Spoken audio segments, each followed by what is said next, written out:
Hello, my friends. You're listening to episode number 123 of Becoming You Again. And you guessed it, I'm your host, Karen Nelson, and I'm so glad you're here.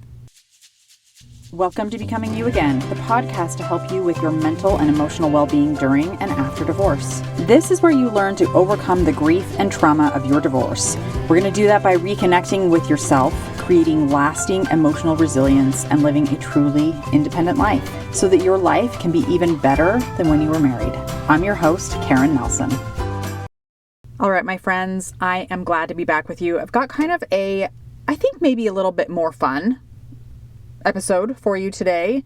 Sometimes we just need a little bit of fun in our lives, right? But if you have been anywhere in this world over the last couple of weeks, you've probably seen that the Barbie movie just came out. And I wanted to give some lessons that we can learn as divorced women from the Barbie movie. So that's where we're at today. I think it's kind of some really good lessons. I think that it's really important for women especially, but any person in this world needs to hear these messages, especially someone who is going through a divorce. And so let's jump into what I believe are some really great things that we can learn from the Barbie movie, especially as we're going through a divorce. The first thing that I really took away from this movie and adapted it to my own life as a divorced woman is that you need to find out who you are as an individual. At the end of the movie, if any of you have seen it, and by the way, there's going to be spoilers, so if you haven't seen it and it's something that you really want to go see the movie and then come back to this podcast and listen to it later.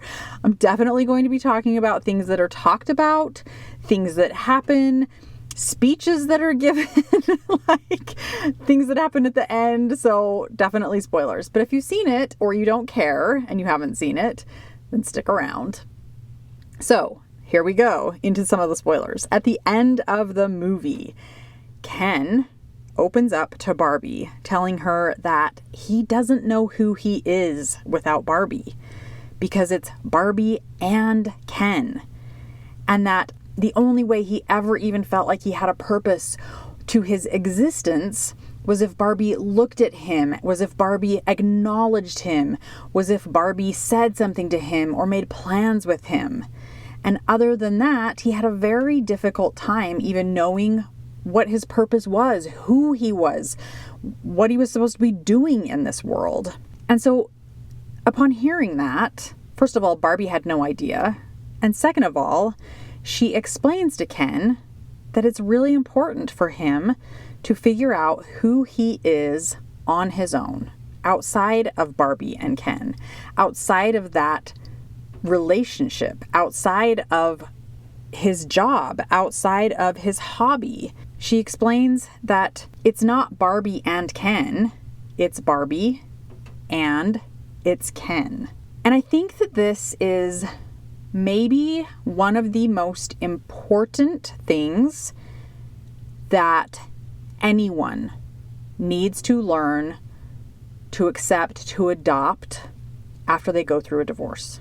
A person needs to exist and be an individual on their own without needing their partner, their kids, their religion, their job, whatever, to define their purpose.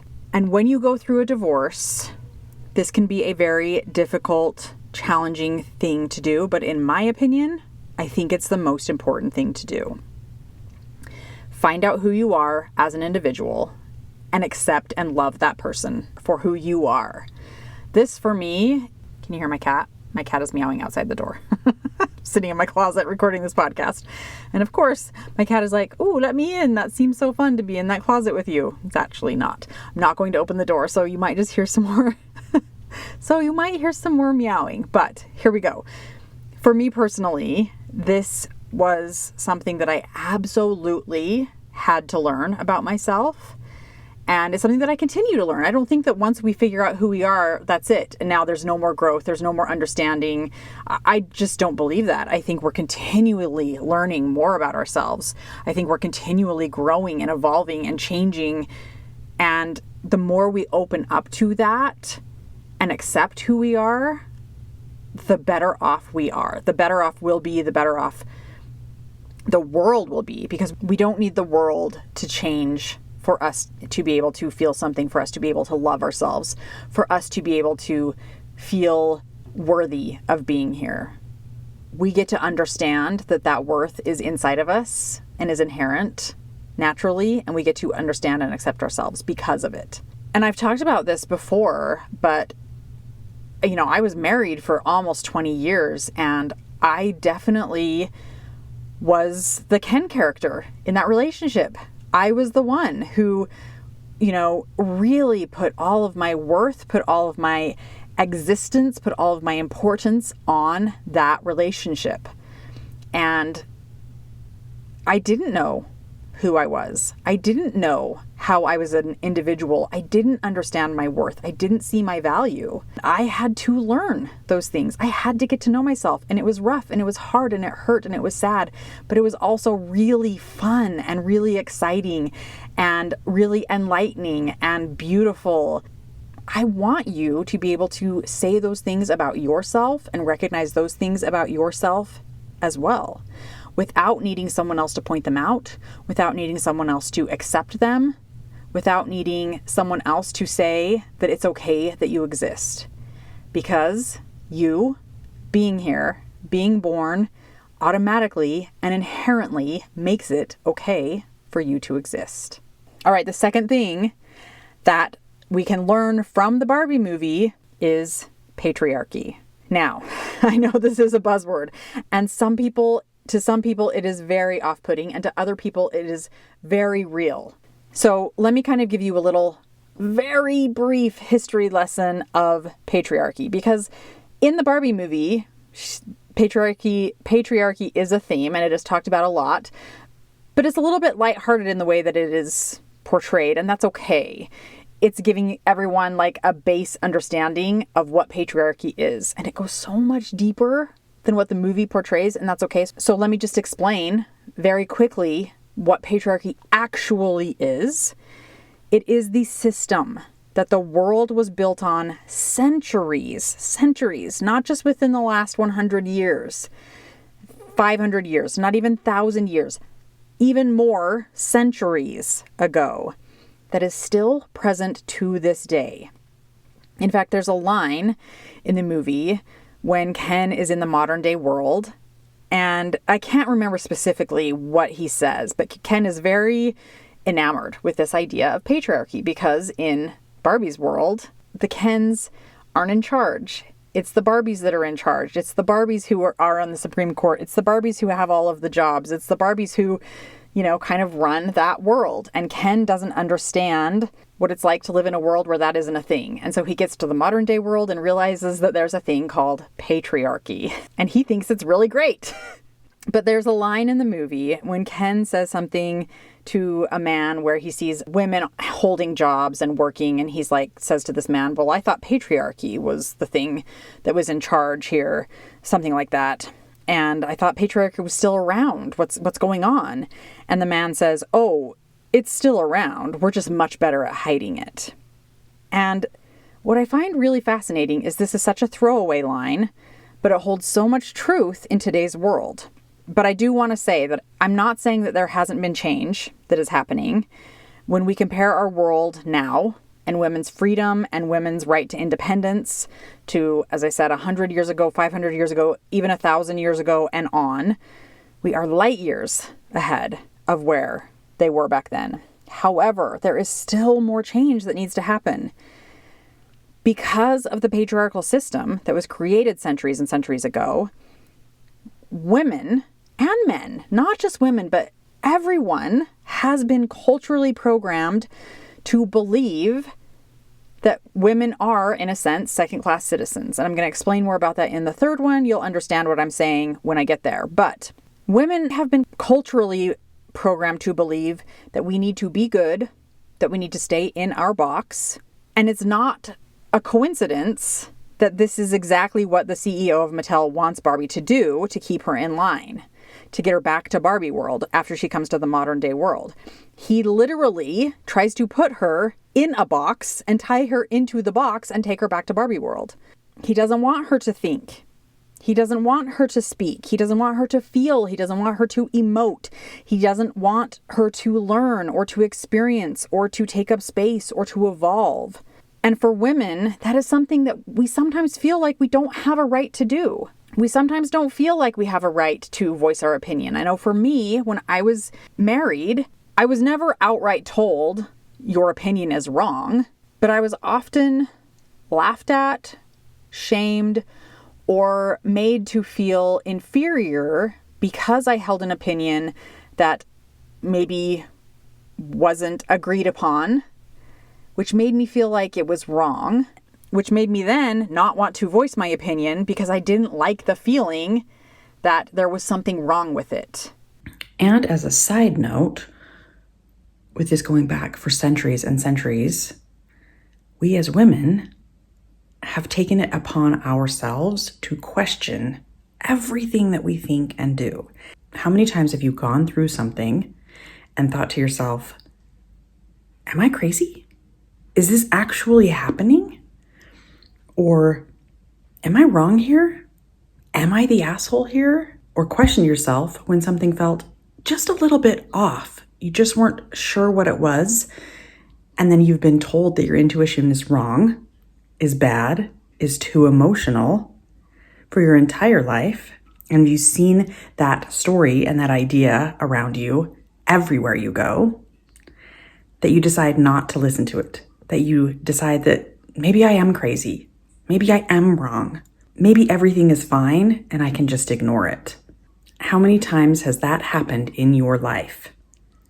It is because of this. It is because of the system of patriarchy that we have been living in that tells us we are wrong.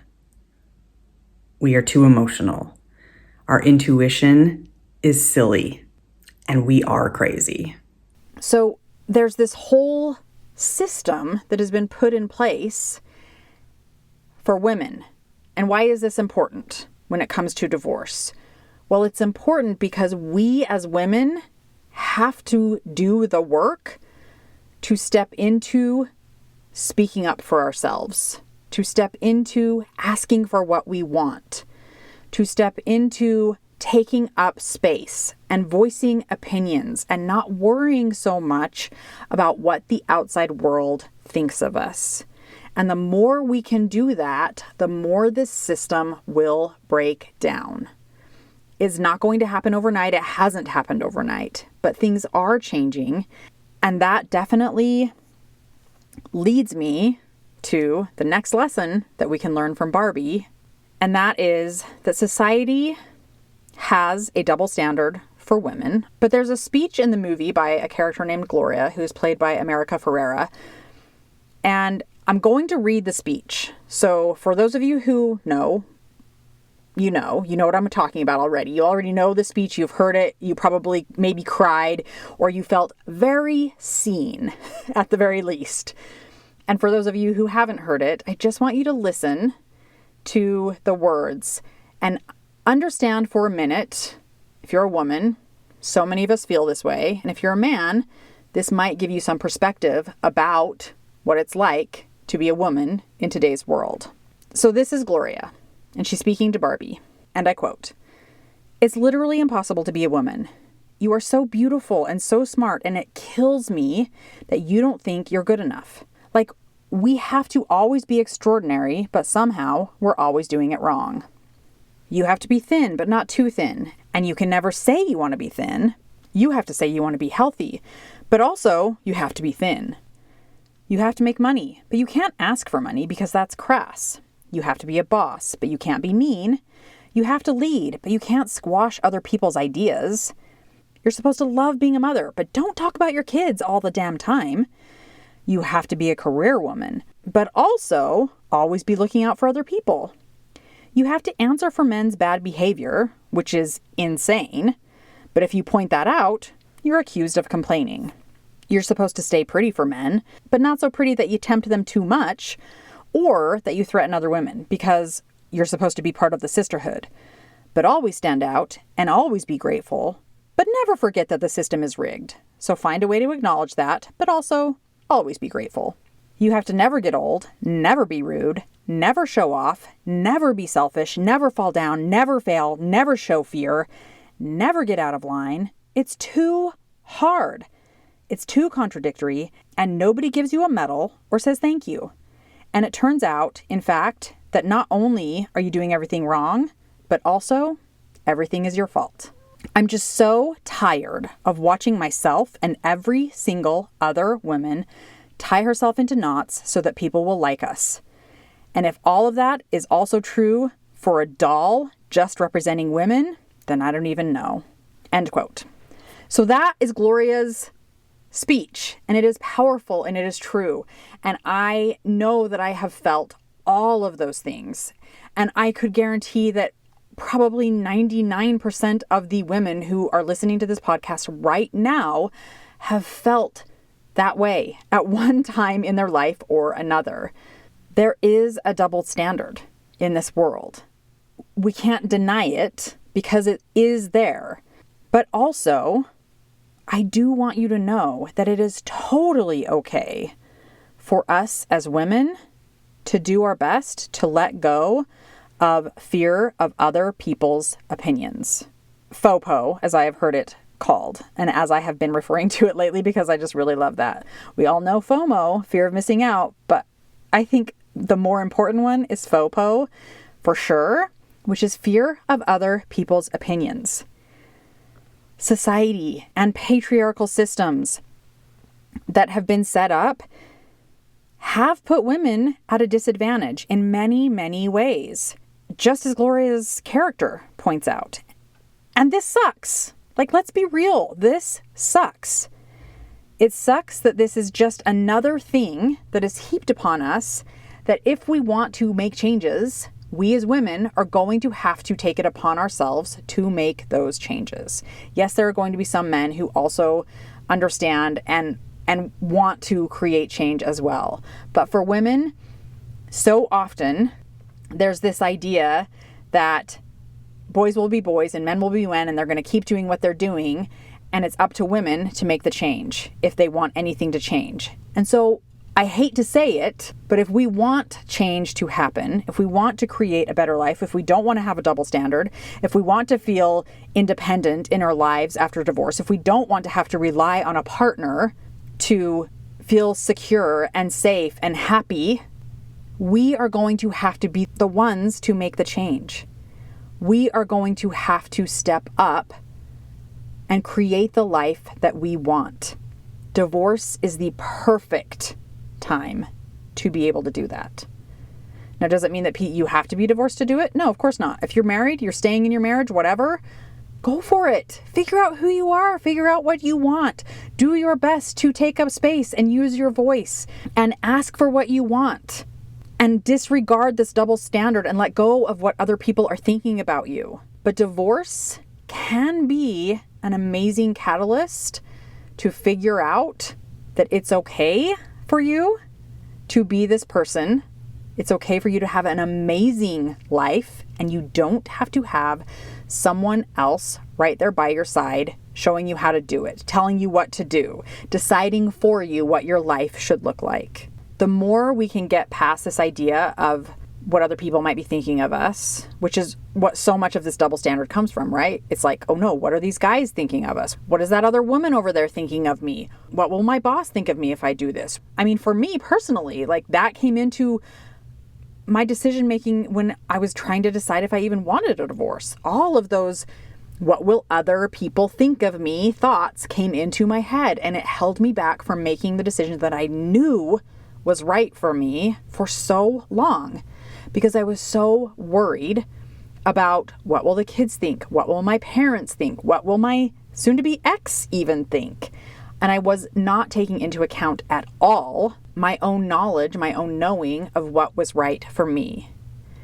And the more we can step into that, the more we can let go of the fear around what other people are thinking of us, around what other people might be judging us for, the more we can step into our own authority and our own knowing, and those double standard walls are going to start to crumble. So what does all of this mean? Why is any of this important as we go through a divorce? Who cares what the Barbie movie said, right? I know some of you are probably thinking that. But here's why. Here's why I think it's important, and here's why I wanted to truly give this podcast in the first place. Because until we become aware that there is a system in place, that it exists, that it is really there, that's been doing its best to keep us seeing ourselves as not enough, not good enough, we're not smart enough to make decisions, we can't do it on our own. We are crazy, our intuition is idiotic, there's something wrong with us, we're not smart enough. All of those things, until we can become aware even, we will never be in a position to make change happen for ourselves, for our posterity, for our girls, for our boys, for our communities, and perhaps even the world. There is no change without first being aware that a need for change exists. And the second reason that I really wanted to talk about this is because you matter. You are important. You're not just Karen. You're not just Melissa. You're not just fill in the blank of your name. You are you. You are unique. You are an individual. You are the goddamn star of your world. You have a voice. You are allowed to take up space. You are lovable and worthy and valuable. And you have every right to know and believe that. And when you start to believe that and accept it as truth, that is when your entire world is going to open up to new, beautiful possibility. That is what I have for you today. I love you all. Thank you so much for being here. I'll talk to you soon. Bye. Hi friend, I'm so glad you're here and thanks for listening. I wanted to let you know that if you're wanting more, a way to make deeper, more lasting change, then working one-on-one with me as your coach may be exactly what you need. Together, we'll take everything you're learning in the podcast and implement it in your life with weekly coaching, real life practice, and practical guidance. To learn more about how to work with me one-on-one, go to KarenNelsonCoaching.com. That's www.KarenNelsonCoaching.com. Thanks for listening. If this podcast agreed with you in any way, please take a minute to follow and give me a rating wherever you listen to podcasts. And for more details about how I can help you live an even better life than when you were married, make sure and check out the full show notes by clicking the link in the description.